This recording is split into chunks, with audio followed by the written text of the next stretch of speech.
반갑습니다. 아파트 가격 시황파가시 시작하겠습니다. 15억 이하 동네에 정말 아수라장이다. 더 못 버티겠다. 난리가 났는데요. 자, 대법원도 기절할 수준의 오늘 대법원 통계가 하나 나왔는데 6월 서울 아파트 등, 그러니까 뭐 집합 건물이라고 하죠, 보통. 이 아파트 같은 집합 건물의 근저당 설정, 뭐 아시겠지만 근저당을 설정하면 매매가 대비해서 채권 최고액 비율이라는 게 나옵니다. 그래서 채권 최고액이 얼마냐라는 것은 말 그대로 그만큼 빚을 많이 지고 있다라는 건데, 자, 그게 평균가가 무려 46.27%. 와. 아니 뭐 최근 들어서서 서울에서 그래서 빚내서 집 사는 게 그렇게 많지 않다라고 생각했는데, 알고 봤더니 이렇게 매매가 대비해서 거의 한 50% 가까운, 엄청나게, 그렇죠. 그래서 야, 이게 도대체 어떻게 된 일이냐 깜짝 놀랐는데요. 더 충격적인 거는 이제 외곽 지역에 최근에 뭐 좀 거래가 이제 좀 많았었는데, 알고 봤더니 전부 다 빚을 내는, 소위 말하는 뭐 우리가 영끌이다 뭐 이런 얘기를 많이 합니다. 그래서 1위가 중랑구였는데 무려 60%였어요. 와, 채권 최고액 비율이 60%였고요. 2위가 금천구 58%, 3위가 노원구 57%, 4위가 구로구 54%, 5위가 도봉구 54%. 뭐 디테일하게 약간 구로구가 지금 높았는데, 어쨌든 간에 1위부터 5위까지가 소위 말하는 서울의 외곽 지역에 많은 사람들이 정말 영끌에서 뭐 정말 끌 수 있는 끌 모든 것들을 해서, 그러니까 이만큼 지금 채권 최고액 대비율이 엄청나게 지금 높게 나타났다라는 거죠. 자, 그런데 문제가 뭐냐? 갑자기 터진 거죠. 이런 상황에서 갑자기 대출 한도가, 정부도 최고액을 6억으로 하고 있는데 그것도 KB국민은행 리딩뱅크라는 은행에서 갑자기 6억에서 3억으로 완전히 반토막을 내고, 결국 이것이 다른 은행권으로 확산되고 또 이것이 또 이금융권까지 확산되고, 자, 이런 지금 움직임들이 없잖아 있거든요. 이러다 보니까 야, 큰일 났다. 지금 뭐 어제 오늘 신문 방송에서 난리가, 특히나 이제 어제 첫 시행됐는데 어제부터 뭐 오픈런을 했다, 뭐 이것 때문에 계약 파기했다, 뭐 저도 좀 살펴드렸지만 난리가 났습니다. 자, 결국 이제 집 살 사람들이 없어진다는 얘기잖아요. 이렇게 받아줄 사람이 있어야 탈출을 하는데 큰일 났다, 이런 얘기들이 나오고 있고요. 여기에다가 시중은행의 주택담보대출 금리하고 정책금리가 와, 정말 미쳤다라고 할 정도로 모두 고공행진을 하고 있습니다. 데이터를 보면서 조금 구체적으로 제가 말씀을 드리면요. 자, 보시는 것처럼 KB국민은행 같은 경우에도 변동하고 혼합형이 이제 4%가 없습니다. 4% 이제 없어요. 그래서 여기도 보면 최저금리가 5.07, 5.07. 자, KB국민은행 같은 리딩뱅크가 이미 5%를 넘어가 있는 이런 상황이고요. 자, 상단은 상당히 높죠. 6.47, 6.47, 뭐 6.5%까지가 있고, 자, 결국 이거 뭐 6.5% 반올리면 7%다, 이런 얘기가 지금 나올 수 있잖아요. 자, 더더구나 하나은행의 아파트론 같은 경우 보면 이미 하단이 5.719까지가 있고요. 상단은 7%를 넘어 있습니다. 그러니까 아까 뭐 제가 하단이 뭐 5%인데 이제 5.7이면 거의 하단이 6%예요. 자, 그리고 지금 뭐 7%를 이미 지금 넘어가 있는 이런 상황이 되겠고요. 자, 여기에다가 농협은행 같은 경우에는 하단 5.07에 상단이 무려 7.37, 7.4%까지 가 있습니다. 자, 이렇게 되면 와, 이제 8% 가는 것은 그냥이다, 이렇게 이야기할 수 있는데, 자, 결국은 여기도 1금융권이죠. K뱅크 같은, 자, 인터넷은행 같은 경우에는 아파트 담보대출이 무려 8.41%까지가 있습니다. 상단이 8.41, 8%가 이미 넘어 있다 보니까 결국은 9%까지 갈 수 있다. 여기에다 이제 뭐 당장 이제 오는 주 목요일 날 또 기준금리 인상 뭐 무조건 이거는 확정입니다. 뭐 이게 베이비 스텝이나 빅 스텝이냐 뭐 이 정도 지금 차이밖에 없는데, 자 어쨌든 기준금리 인상이 되면 결국은 10%까지 갈 거다. 이건 지금 거의 기정사실화되어 있는 상황이고, 자 결국은 이제는 하단이 6%, 상단은 10%까지 가는 이런 상황이 올 수도 있는 거죠.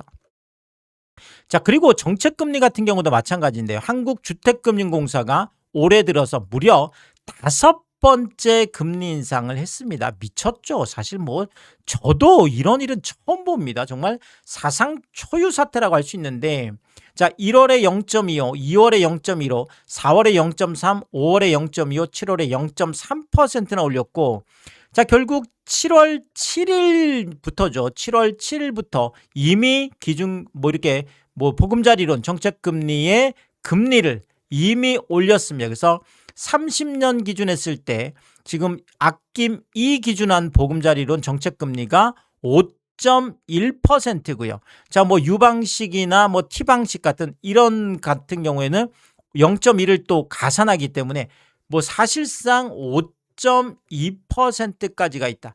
정책금리가 2%, 3% 이제 이런 건 없다라는 거죠. 정책금리도 5%를 지금 넘어서 있는 이런 상황이니까, 자 이제 더 이상 피할 곳이 없습니다. 그렇죠. 자 결국 15억 이하 영끌족들 같은 경우에 난리가 났다라고 하는 이유가 더 이상 집을 사줄 사람이 없다라는 거죠. 자 금리는 계속 올라가면 결국은 탈출을 해야 되는데, 탈출을 하고 싶어도 아니 매수자들 입장에서도 마찬가지나, 아니 어떻게 뭐 8%, 10% 이런 지금 금리 상황에서 누가 집을 사겠으며, 정책금리 같은 경우에도 5.2%라는 상상할 수 없는 이런 고금리 상황에서 누가 집을 살 수 있겠느냐라는 거죠. 더 이상 집을 사줄 사람이 없다. 이제는 더 못 버틴다. 자 특히나 영끌족들 같은 경우 21년, 22년에 뭐 이게 보통 우리나라가 이제 5년 고정에 뭐 25년 변동 뭐 이렇잖아요. 그래서 혼합형으로 많이들 하셨는데 5년 동안은 뭐 한 2%대의 이제 저금리 상황이었죠. 이 당시에 제로금리 상황이었으니까. 자 그런데 이게 이제는 아까도 보셨듯이 하단이 5%, 상단은 이제 7%, 거의 8%까지가 있는 상황이다 보니까 이미 엄청나게 많이 올라 있는데 여기서 더 올라갈 수밖에 없는 상황이고, 받아줄 사람은 없고 더 버틸 수가 없다. 이런 얘기가 계속 나오는 거죠. 자, 안타까운 얘기지만 아파트 경매가 쓰나미를 이룰 거다. 이미 뭐 40% 이상 경매가 폭발적으로 늘어났다. 뭐 이런 지금 보도들이 많이 있고 저도 살펴드리고 있는데, 뭐 구체적으로 조금 사례를 좀 보면요. 아까 중랑구가 뭐 거의 60% 채권 최고의 이 매매가 대비 이렇게 얘기했잖아요. 그래서 여기도 1위 뭐 가장 높은 곳인데, 중랑구 지금 여기가 이제 상봉동 쪽에 있는 뭐 이제 건영 1차라는 이 아파트인데, 여기도 보면 감정가가 6억 8,200인데 뭐 지금 유찰이 됐죠. 최저 입찰가가 5억 4천까지 지금 떨어져 있는 상황인데, 여기도 내용을 보면 이렇습니다. 아니 아까 감정가가 6억 8천인데 이게 근저당이 보면 21년에 8억 6,400이에요. 이야, 참 깜짝 놀랄 일이죠. 정말 아니 어떻게, 물론 이게 이제 뭐 한 8억대까지 이제 갔기 때문에 채권 최고액이 진짜 영끌 중에 영끌이었단 얘기죠. 자, 근데 결국은 이렇게 집값 3승기에 영끌을 해서 샀는데, 이게 지금 근저당권이 최근에 뭐 이전됐다라는 것을 보면, 뭐 제가 볼 때는 이제 유동화 뭐 못 갚으면서 결국 부실채권으로 유동화 전문회사 쪽으로 넘어가게 되고, 자 지금 질권이 들어온 게 그런 거죠. 그래서 질권이 지금 들어와 있는 상황을 보면 결국은 유동화 전문회사 쪽으로 들어가 있는 이런 상황이 되겠고, 자 그 다음에도 또 근저당이 있었네요. 그렇죠. 그래서 뭐 한 4,500 정도 또 근저당, 그러니까 영끌에 또 영끌을 하면서 결국은 못 갚는 일이 생기기 시작했고, 자, 결국은 경매에 넘어오는 뭐 이런 지금 상황이 됐다, 이렇게 보여지고 있으면서 지금 한 9억 8,900인 걸로 봐서는 거의 뭐 못 갚은 거예요. 그렇죠. 뭐 아예 뭐 원금 이자 거의 못 갚으면서 결국은 원리금이 9억 8,900까지 지금 늘어나 있는 이런 상황이어서, 자, 이렇게 영끌하셨던 분들이 결국은 이거 못 버틴다는 얘기죠. 이제 앞으로 뭐 이런 사례들이 엄청나게 지금 쏟아질 걸로 이렇게 보여집니다. 자, 그리고 아까 노원구도 상당히 높았었죠. 노원 같은 경우에도 상당히 높았는데, 이 노원역 쪽에 있는 이 상계동의 동양 메이저라는 이 아파트 같은 경우에도 감정가가 8억 8,300인데 여기도 경매 나왔는데 유찰되면서 지금 한 7억 600까지 지금 내려가 있는 상황입니다. 그래서 여기도 내용을 조금 보면 이분 같은 경우에도 처음에 한 4억 5,900 정도 이렇게 됐었죠. 자, 근데 이제 근저당권이 한 2억 4천 정도로 다행히 조금 줄었어요. 그렇죠. 줄었는데 또 나중에 보니까 또 금방 또 그렇죠. 또 늘었죠. 그래서 1억 5천으로 또 늘어났고, 그러면서 또 근저당이 또 늘어나서 5억 이렇게 늘어났죠. 자, 결국은 이게 뭐 변경을 한 게 이 근저당들 때문에 결국은 이렇게 조금 갚으면서 변경이 된 거지, 결국 이분이 갚고 싶어서 갚은 게 아니죠. 뭐 추가적으로 대출을 더 내는 과정에서, 그러니까 1억 5천, 5억 정도, 뭐 22일 날 지금 같은 날짜인 걸로 봐서 추가 근저당을 하면서 기존에 있던 근저당을 어쩔 수 없이 조금 갚으면서 이게 조금 줄어든 거지, 결국은 더 늘어난 거죠. 결론적으로는. 그래서 더더더더 계속 이렇게 받는 이런 상황이 된 거죠. 자, 그리고 또 하나가 지금 전세권 설정까지 지금 들어와 있는데 지금 500만 원이면 제가 볼 때는 그냥 보증금인 것 같아요. 그러니까 뭐 월세 이제 보증금인 것 같은데 결국 앞순위에 선순위 근저당이 지금 너무 많다 보니까 지금 들어가는 세입자 입장에서는 내가 500만 원 보증금이라고 하더라도 안심할 수가 없는 상황이고, 결국 일반적으로는 그냥 임차권 뭐 그냥 들어가는 거죠. 그래서 뭐 우리가 이제 확정일자부 임차권은 일반적으로 이제 일반적인 상황에서는 전세권하고 동일한 효력을 누리지만, 이런 경우에는 뭐 그렇죠. 그래서 이러다 보니까 결국 뭐 전세권까지 설정하는 500만 원에 대해서, 자, 그만큼 지금 선순위가 지금 너무 많이 쌓여 있다는 얘기가 되겠습니다. 그래서 전세권 설정을 하고 들어가는 이런 모습이 그런 걸 다 보여주고 있는 거죠. 그래서 결국은 뭐 이렇게 해서는 이거 못 버티죠. 오래 못 버팁니다. 그래서 결국은 무너지게 되는, 그래서 결국 경매가 넘어와 있는 상황이고, 여기도 뭐 거의 많이 못 갚은 것 같아요. 4억 3,700이 들어와 있는 거 봐서는. 자, 그리고 지금 도봉구 쪽도 아까 굉장히 채권 최고액 비율이 높게 나타났습니다. 그래서 여기가 창동 주공 17단지가 되겠는데 보시면 감정가 3억 5천에 여기도 지금 유찰이 되면서 2억 8천까지 지금 내려가 있는 상황이 되겠습니다. 그리고 지금 뭐 낙찰 건수가 하나 있는데 또 지금 나와 있는 거죠. 또 지금 이렇게 나와 있어서, 자, 결국은 뭐 경매들이 이렇게 그냥 줄줄이 그냥 쏟아지고 있다, 이렇게도 볼 수가 있겠습니다. 여기도 내용을 조금 들여다보면, 야, 지금 이게 감정가가 3억 5천인데 보시면 근저당이 채권 최고의 기준이긴 하지만 3억 3,600이 들어와 있습니다. 그러니까 거의 뭐 만땅으로 영끌을 했다, 이렇게 보여지고 있고요. 자, 그리고 또 가압류 3,300 들어와 있고, 가압류 지금 또 뭐 한 2천만 원 정도 들어와 있는데, 자, 이게 끝자리가 뭐 이렇게 뭐 900, 뭐 94만 7,007원, 뭐 20만 9,300 이런 것들은 가압류가 카드값일 가능성이 높죠. 그래서 결국은 나중에 가면 카드값까지 못 갚는 뭐 이런 상황이 됩니다. 그래서 뭐 이런 내용들을 볼 수가 있겠고, 자, 여기에도 결국은 경매가 들어와 있는데 아마 유동화 전문회사 쪽으로 넘어간 것 같아요. 그래서 못 갚으면서 부실채권이 돼서 유동화 전문회사로 넘어가는 뭐 이런 상황까지 와 있습니다.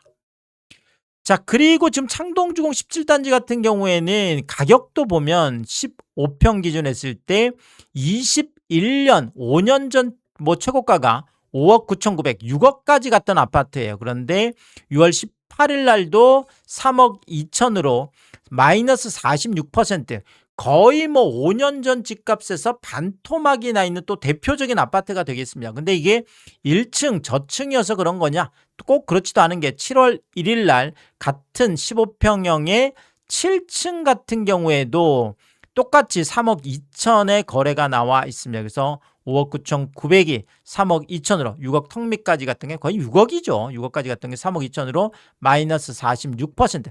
6억이 3억이면 말 그대로 그냥 반토막이 나 있는 거죠. 자, 이러다 보니까 결국은 계속 유찰이 될 수밖에 없겠고, 팔고 싶어도 뭐 팔아서 또 빚을 갚을 수도 없는 상황이니까요. 결국은 앉아서 그냥 당할 수밖에 없는, 그냥 집을 뺏길 수밖에 없는, 자, 지금 뭐 영끌하셨던 분들이 뭐 이런 분들이 상당히 많을 걸로 이렇게 보여집니다. 자, 결국 대법원도 기절할 수준의 매매가 대비 채권 최고액이 뭐 가장 높은 최고 지금 비율. 자, 결국은 이게 경매 위험이 높을 수밖에 없는 거죠. 자, 그러면 아까 보셨듯이 서울 외곽만 이런 거냐? 뭐 강남 같은 경우에는 다들 현금 주고 집 산다는데, 아니 뭐 현금 주고 집 사는데 이렇게 채권 최고액 비율이 높을 리가 없잖아 라고 생각할 수 있겠지만, 현실은 전혀 다릅니다. 강남권도 위험 수위까지 와 있는데요. 자, 강남권의 매매가 대비 채권 최고액 비율을 보면 1월 대비 6월이 완전 폭등을 한 수준인데, 강남구 같은 경우에도 매매가 대비 채권 최고액이 30%에서 자, 평균이 43%까지나 올라가 있고요. 서초구 같은 경우에도 31%에서 44%까지 올라가 있습니다. 야, 정말 깜짝 놀랄 일인데요. 그러니까 자, 결국은 뭐 내가 은행권에서 못 받으면 개인에게 뭐 돈을 빌리면서 뭐 수단과 방법을 가리지 않고, 그렇죠, 개인에게 돈을 빌려서라도 뭐 근저당을 설정해 주면서, 그러다 보니까 결국은 강남하고 서초 같은 이런 핵심 지역들의 집주인들마저도 이렇게 엄청난 빚을 내서 결국은 집을 사는, 뭐 이 정도면 굉장히 또 위험해 보입니다. 아까도 보셨지만. 좀 사례를 가지고 말씀드리면 여기가 반포 레미안 퍼스티지, 레미안 원밸리 바로 건너편에 있는 반포 레미안, 뭐 반포자이하고 같이, 그렇죠. 그래서 오히려 반포자이보다 가격은 훨씬 더 높은 아파트가 되겠습니다. 그래서 여기도 감정가 35억에 최저 입찰가 35억이면 결국 뭐 신건으로 보여지는데, 여기도 내용을 보면 그렇습니다. 근저당이 처음에 한 뭐 9억 1천만 원 정도, 이 정도면 채권 최고액 9억 1천만 원 정도면 쏘쏘 뭐 괜찮다라고 할 수가 있겠습니다. 근데 문제는 이게 끝이 아니기 때문에 그렇습니다. 자, 그러고 나서 또 근저당이 지금 1억 2천이 추가로 들어오게 되죠. 자, 이게 끝이 아니죠. 또 근저당이 8억 4천이 또 추가로 들어오게 됩니다. 자, 근데 이게 끝이 아니죠. 또 근저당이 9억 6천이 추가로 또 들어오게 되고요. 이게 끝이 아니죠. 또 근저당이 2억 2,500이 또 추가로 들어오게 되고요. 자, 이게 끝이 아니죠. 근저당이 또 15억 9천. 와, 이제는 이 정도 되면 이제 감당하기 어려운 수준까지 올라갑니다. 그렇죠. 계속 정말 내가 집 한 채 가지고, 이 집 가지고 계속 빚을 내고 빚을 내서 빚을 갚는, 소위 말하는 이게 뭐 돌려막기라고 하나요? 이런 이제 상황까지 서서히 가기 시작한다라는 거죠. 근데 이게 끝이 아니죠. 다시 또 근저당이 20억짜리가 또 들어옵니다. 계속 빚을 부른, 빚이 더 커가는 이런 상황들을 볼 수가 있겠죠. 자, 그 다음에 또 추가적으로 6억이 근저당이 또 들어오게 되고요. 자, 이러다 보니까 이제 나중에 근저당을 할 수도 없는 상황, 결국 개인비까지, 가압류가 또 4억이, 그러니까 일반 채권까지도 막 늘어나게 되는 거죠. 자, 결국은 뭐 강제경매 뭐 5천만 원짜리 결국은 강제경매가 들어와 있는데, 아까 뭐 그 근저당들 뭐 어마어마한 이런 수준이어서 야 정말 뭐 충격적인 정말 상상 초월 빚잔치다. 이렇게까지 이야기할 수가 있겠습니다. 자 그리고 아까 뭐 서초도 그렇지만 지금 강남권에 있는 뭐 타워팰리스 같은 이런 아파트도 상당히 이 타워팰리스 인제 2 차인데 여기도 46억 8천 감정가에 최저 입찰가 46억 8천이면 신건인데 여기도 내용을 보면 비슷하죠. 여기도 근저당이 한 12억 정도. 뭐 채권 최고액 12억 정도면 그 정도 그럴 수 있지라고 할 수가 있겠지만 또 근저당이 더 들어오죠. 3억 3,200짜리 근저당이 또 들어오고요. 자, 그다음에 이제 근저당이 좀 사이즈가 커지죠. 그래서 또 근저당이 10억 8천짜리가 들어오게 됩니다. 자, 그런데 이게 이제 더 커지죠. 근저당이 이제 20억짜리가 또 들어오면 자, 이제 이때부터는 감당이 불감당인 상황으로 벌써 뭐 아까도 뭐 그 대법원에서 보셨지만 결국은 채권 최고 이게 매매가 대비해서 이제 뭐 가격 대비해서 이제 높아진다라는 것은 그만큼 경매로 넘어갈 위험이 계속 지금 커지고 있는 이런 모습이 보입니다. 자, 그러니까 결국은 또 일반 채권 가압류가 지금 한 5억짜리가 또 들어오게 되는 상황이 되는 거죠. 자, 그런데 이게 끝이 아니었네요. 근저당이 또 들어오죠. 15억 6천짜리가 들어옵니다. 결국은 빚을 내서 빚을 갚고 빚을 내서 빚을 갚는 악순환이 되게 되고 자 그래서 채권 최고액 비율이 뭐 매매가 대비 결국 가격 대비 올라가게 되면 이거는 위험 수위까지 와 있구나. 턱 밑까지 왔구나. 결국은 경매 쓰나미가 오겠네. 이런 게 예견되기 때문에 뭐 이런 수치가 굉장히 위험한 수치. 말 그대로 사이렌이 울리는 거죠. 자, 결국은 가압류 일반 채권도 24억짜리가 들어와 있습니다. 자, 이렇게 되면 이제 이때는 끝장이죠. 사실 뭐 이거는 이제 더 이상 어떻게 할 수 없는 상황까지 와 있는 걸로 보여집니다. 결국은 경매가 넘어오게 된 거죠. 뭐 20억짜리 들어와 있는데 뭐 다른 것도 다 마찬가지죠. 그래서 또 상상 초월 빚잔치를 할 수밖에 없는 충격적인 자, 결국 뭐 서초나 강남 같은 수십억짜리 집주인들 같은 경우에도 마찬가지예요. 그래서 결국은 아까 뭐 15억 이하 외곽도 마찬가지지만 강남권에서도 이런 일이 벌어질 수밖에 없는 거고요. 자, 그리고 송파 같은 경우에도 마찬가지입니다. 잠실 엘스면 송파 잠실에서 가장 대장단지라고 할 수 있는데 자, 잠실 엘스가 이렇게 경매가 지금 2건이나 지금 나와 있는 것도 최근 들어서서 전 또 처음 보는 일인 것 같아요. 그래서 지금 뭐 요 밑에 거는 아마 이제 지분 경매로 보여지는데 이 신건으로 나와 있는 지금 이거 보면 감정가가 36억에 최저 입찰가가 36억으로 되어 있습니다. 그래서 요것도 내용을 잠깐 보면 일단 뭐 근저당 한 5억 정도는 이렇게 충분히 들어와 있을 수 있는 금액이죠. 자, 근데 여기에 이제 근저당이 또 늘어나기 시작해서 6억 정도가 근저당이 또 들어와 있고 자, 결국은 이제 16억짜리 그렇죠. 이렇게 되면 뭔가 위험 신호가 나타나기 시작한다라는 거죠. 자, 결국은 이렇게 임의경매가 뭐 2건씩 들어와 있다라는 것은 말 그대로 이제 중복으로 들어오는 거죠. 뭐 앞에 게 혹시 취소가 되면 나 또 내가 받을래 뭐 이렇게 이제 되는 거기 때문에 중복으로 이중경매가 들어와 있는 이런 상황까지 와 있습니다.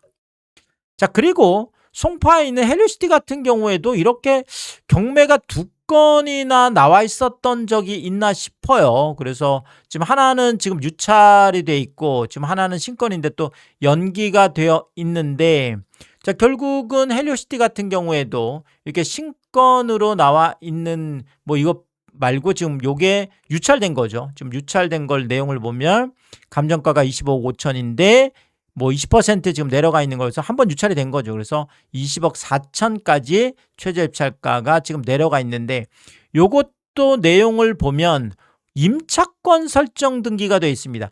자, 일단은 임차권 설정 등기가 되어 있다라는 것은 이거는 경매로 강제 경매로 넘어갈 가능성이 높다. 이렇게 보시면 됩니다. 왜냐하면 지금 5억 8천 정도긴 하지만 그럼에도 불구하고 임차권 설정 등기라는 것은 말 그대로 임차 보증금을 못 내어주는 경우에 내가 나갈 때가 됐는데도 못 내어주면 세입자가 법원에 임차권 등기 명령 제도를 이용을 해서 뭐 이게 뭐 확인이 되면 법원에서 강제로 임차권 설정 등기를 하게 되는 거죠. 자, 결국은 세입자의 보증금을 못 돌려줄 상황이 됐다 그러면 지금 선순위 근저당이나 이런 것들이 많이 없다고 하더라도 이분이 갖고 있는 채권 채무 관련된 부분들이 상당히 복잡할 수 있거든요. 왜냐하면 이게 보증금을 못 돌려줘서 임차권 설정 등기가 되고 하면 이런 것들에 대해서는 이거 위험해 보이네, 금방 강제경매 나오겠네, 이렇게 보여지는 것들이거든요, 일반적으로. 그래서 뭐 이렇게 보증금을 뭐 헬리오시티 같은 이런 집주인도 보증금을 못 돌려주는 이런 상황이 된 거죠. 보시는 것처럼 바로 오잖아요.